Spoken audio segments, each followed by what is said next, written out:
सबसे इंपॉर्टेंट चीज़ पढ़ते हैं अकाउंट्स की, वो है कॉन्सेप्ट्स, अकाउंटिंग के कॉन्सेप्ट्स। इनको कॉन्सेप्ट्स भी कह सकते हो, प्रिंसिपल्स भी कह सकते हो और कन्वेंशंस भी कह सकते हो, कई नाम हैं इनके, लेकिन ये बहुत इंपॉर्टेंट रोल प्ले करते हैं आपको अकाउंटिंग को समझने में।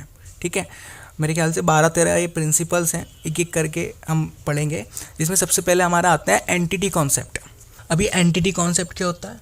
तो को एंटिटी का मतलब क्या होता है? किसी भी चीज़ की आइडेंटिटी। ठीक है, आपकी भी एक आइडेंटिटी होगी, आपका नाम।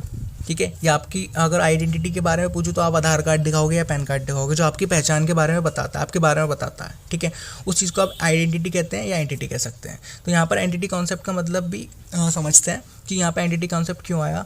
यहाँ पर बिजनेस, आपकी जो अकाउंटिंग है, वो अकाउंटिंग कहती है कि जब आप अकाउंटिंग करेंगे ना, तो यहाँ पर बिजनेस और बिजनेसमैन, जो ऑनर है, जिसने बिजनेस को कैपिटल दी है, उन दोनों को डिफरेंट रखना, अलग अलग रखना, ना कि सिमिलर मानना, एक मानना। ठीक है, क्योंकि बिजनेसमैन बिजनेस को पैसे देता है, कैपिटल देता है, और बिजनेस के लिए, बिजनेस क्योंकि अब 3rd पर्सन हो गया, एक अलग पर्सन मान रहा है, तो बिजनेस क्या है, एक उस कैपिटल को लायबिलिटी मानता है, क्योंकि जब बिजनेसमैन ने उसको कैपिटल दिए तो उसके बदले में वो उसको प्रॉफिट देगा।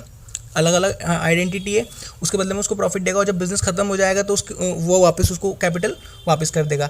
इसीलिए हम कैपिटल को लायबिलिटी में लिखते हैं, क्योंकि बिजनेस और बिजनेसमैन अलग हैं, और बिजनेसमैन बिजनेस को पैसे से रहा है, तो बिजनेस के पॉइंट ऑफ व्यू से जो वो कैपिटल है वो लायबिलिटी है। और बिजनेस के पॉइंट ऑफ व्यू से क्यों? क्योंकि एंटिटी कॉन्सेप्ट ये कहता है कि आप अकाउंटिंग जो करते हो बिजनेसमैन की नहीं करते, बिजनेस की करते हो।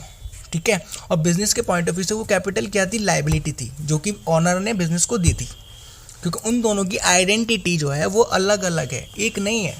ठीक है, तो जब भी आप अकाउंटिंग करें, ये कॉन्सेप्ट यही समझाता है कि जब भी आप अकाउंटिंग करें तो इस पॉइंट ऑफ व्यू से करना कि आप बिजनेस की ना करके, बिजनेसमैन की ना करके, बिजनेस की अकाउंटिंग कर रहे हैं, क्योंकि हम अकाउंटिंग ही बिजनेस की करते हैं, ना कि बिजनेसमैन की।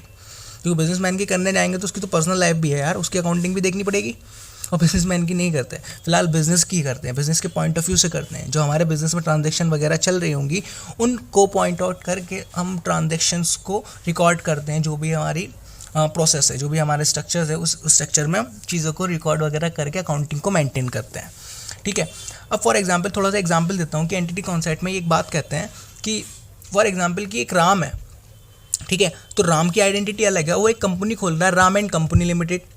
ठीक है, या कोई एक फर्म खोल रहा है, सोल प्रोप्राइटरशिप मतलब में काम कर रहा है, फर्म कंपनी वगैरह ना भी खोल रहा, तो उसमें क्या है, उसकी आइडेंटिटी राम की अलग है, और राम एंड कंपनी जो थी, राम एंड सन्स जो थी, वो एक अलग थी। वहाँ पर राम एंड सन्स को पैसे देता है, तो राम एंड सन्स के लिए वो जो क्या है, लायबिलिटी बन जाती है, और राम के लिए वो एक इन्वेस्टमेंट बन जाती है, जिसके लिए वो क्लेम करता है। यानी कि क्लेम किस लिए करता है? उसको इंटरेस्ट चाहिए, इंटरेस्ट ऑन कैपिटल चाहिए, उन्होंने कैपिटल दी है बिजनेस को। सही है, तो यहाँ पर एक बात ध्यान रखना कि राम एक आउटसाइडर है, और अकाउंटिंग जो आप करोगे वो राम एंड सन्स के पॉइंट ऑफ व्यू से करोगे, ना कि राम के।